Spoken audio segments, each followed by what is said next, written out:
Oliver Twist by Charles Dickens. Retold by Stewart Ross. Narrated by Daphne Kouma. Chapter 1. The Workhouse Boy. At the beginning of our story, almost 200 years ago, a young woman is lying in the street. She is very pretty, but also very poor and very sick. She is expecting a baby. No one knows her name. She is carried into a workhouse, the ugly building for poor people without a home. That night, she gives birth to a baby boy and dies. Her only jewels, a ring and locket, are stolen. Poor little baby boy. His father had disappeared, and now he has no mother. In other words, he is an orphan. It is not a very happy start to life. Mr. Bumble, the fat, bossy man running the workhouse, names the orphans born there. He does this in alphabetical order. Since he named the last baby Swabble, beginning with S, the next has to begin with T, so he chooses Twist. Oliver Twist.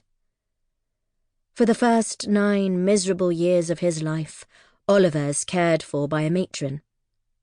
To be honest, she doesn't care for him at all. He sleeps in a coal cellar, and she gives him just enough food to stay alive. On his 9th birthday, Oliver was returned to the workhouse. There he lived with other poor and wretched boys. Mr. Bumble did not send them to school. Instead, he gave them hard, boring work to do. All day long, the boys sat taking apart old rope.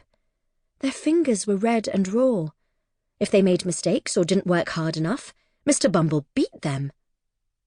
At mealtimes, the boys were given a bowl of thin porridge, known as gruel. They grew thinner and thinner, hungrier and hungrier. Oliver feared that one of the bigger boys was hungry enough to eat him. They decided they must do something or starve to death.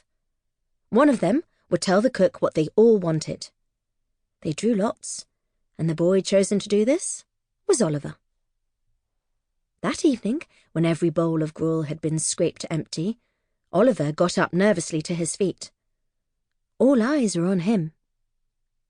Very slowly, he walked to where the cook stood before a huge tub of gruel. Quietly, in his most polite voice, Oliver asked, "Please, sir, I want some more." The greasy cook turned pale. Sample complete. Ready to continue?